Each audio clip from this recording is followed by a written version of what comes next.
Good morning, folks.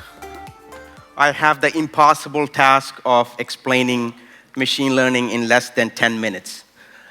And I did some rehearsals, and my wife and my 5-year-old son was in the audience. I put them as the audience. 5 minutes into it, I turn around, they both are fell asleep. So I told my wife tonight, if you cannot sleep, we are live streaming this, so just watch, live stream, and you should be able to sleep good. But in all seriousness, you have heard about tremendous interest and investment in machine learning over the last few years. I believe because of 3 reasons. 1, data. There is a proliferation of data that's happening. 2, cloud. Cloud has allowed our customers a cost-effective way to bring that data and process it.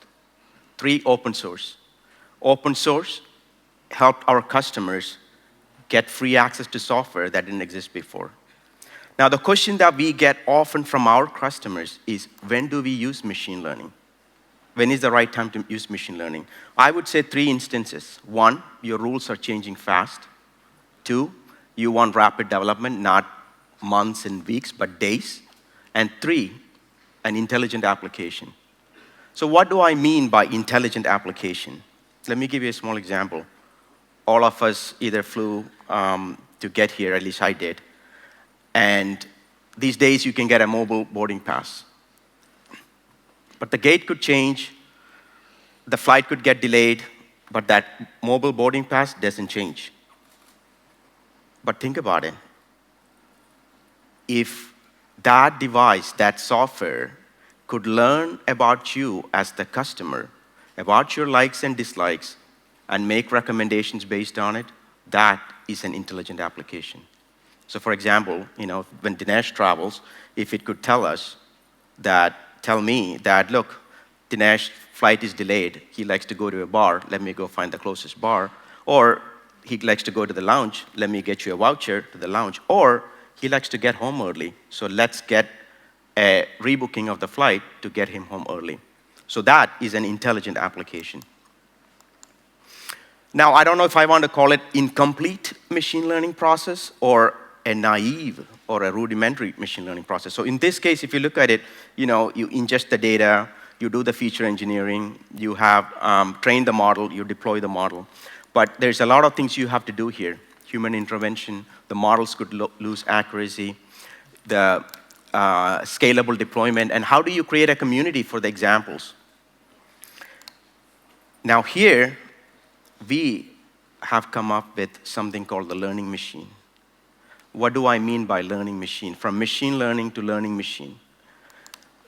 To us, a learning machine is that model, when you deploy, is continually being retrained every second, every minute, every hour, every day, every week, every month of the year through a continuous feedback loop. You never have to take that model offline to retrain like you do today. Once you deploy it, we will retrain it using continuous feedback loop. That is a learning machine. We use 3 design principles or development principles to develop this, and I'm going to show you a demo of this. 1, simplicity. How do you keep it simple? And as part of that, we are using something called CADS, or Cognitive Assistance for Data Science, to do auto modeling. So you can bring a large data set, throw it at us, we will build the model for you, we'll pick the right algorithm for you, we'll do all the work. 2, collaboration. How do we make sure all the personas in your lines of business can collaborate with each other? 3, convergence. So we have been in this field for a very long time. We had predictive using SPSS, we have prescriptive using iLog, we have statistics. We have combined all our strengths plus our research projects into one platform, the learning machine. So let me just quickly talk about simplicity. Is JFP in the crowd? JFP? Oh, right here. So JFP, or Jean-François Pouget, is our lead architect for learning machine. And back in June, I was having a call with JFP and the team, and I said, JFP, we got to keep it simple. We got to keep it really, really simple. 15 minutes into the call, I think JFP lost it, and he goes, Dinesh, we are going to keep it simple. We are going to keep it so simple that even you can use it. And we call it Dinesh Simple, and you will see how simple it is when I show you the demo. Look, in all seriousness, this was an idea 5 months ago. Today, we can demo it. It was a concept 5 months ago. We are going to go close beta in 2 weeks. We could not have done this without Spark, folks, and I mean it. Spark gave us a standardized platform for development. It gave us an execution engine that can scale, especially for our enterprise customers. And along with some of our partners, right, we are working very closely with the community. We are a huge contributor into the Spark ecosystem. We have an STC that's in San Francisco that's totally, completely focused on contributing to the Spark ecosystem. We have Lightbend we are working with. We have Galvanize. We are working with Anaconda. We are working with RStudio. So it's a great story, but we could not have done without Spark. If we can get the video. So here, this is the demo. So you go to IBM Bluemix, you click on what's in machine learning, and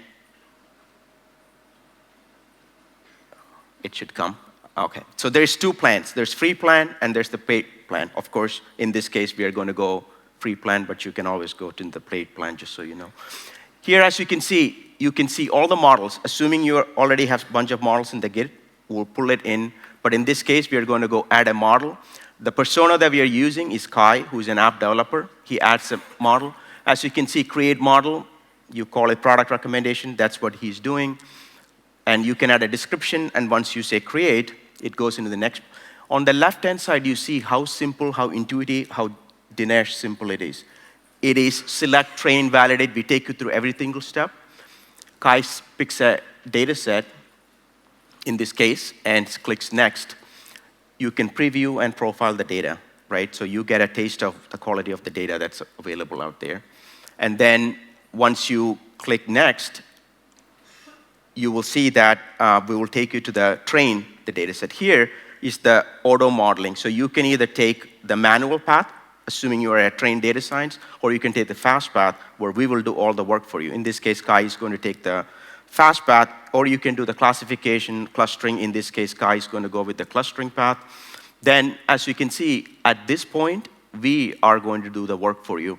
We are training and validating at this time, and we come up with the best algorithm for you. In this case, it's random tree 1. Score is great. Kai can pick it. He picks it. He goes into the next, which is the evaluation of the model. We are evaluating the selected model, and we come up with the score, the area under ROC, the confusion matrix, all those things. As you can see, these details. Further up, also, I'm going to show it again, and then you go into the deploy. In the deploy, you have 3 choices once again. You can either deploy real time, you can deploy streaming, or you can deploy batch. In this case, Kai is going to pick streaming. He's going to pick real time, and he's going to click deploy. Once you deploy the model, we will give you the API key. You have the URI. You also have a code snippet, whereby which you can go plug into your application, and you can run it there. So the API is available. There's also an API test, which we will see in the next one, test API, whereby which you can test your API. There's URI, and the API key is still available, and there's also a piece of the code. So at this point, Kai goes and clicks finish. All the models are there. The date created, updated, engine, which engine are you running, Spark ML, SPSS, how many times do you have deployed, all those details. Once again, kind of shows you the details about the deployments. Here is the overview of that particular model. It will show you the performance, how well it, once again, like I said, the data that we already showed you, but that's available in the performance. It will show you the events, right? When it was pending, it was started, was it running, what is the throughput, all those things, the trends. Can we pause the video for a second? This is the most critical piece, because when you click that button, like I said, it goes from a machine learning to a learning machine.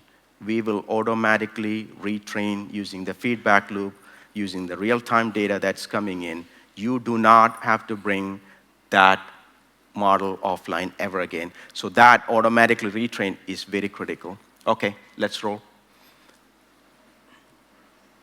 And then obviously you have the insights that you can get also from the the different models you have, what is the recommendation type, recommended, all those things.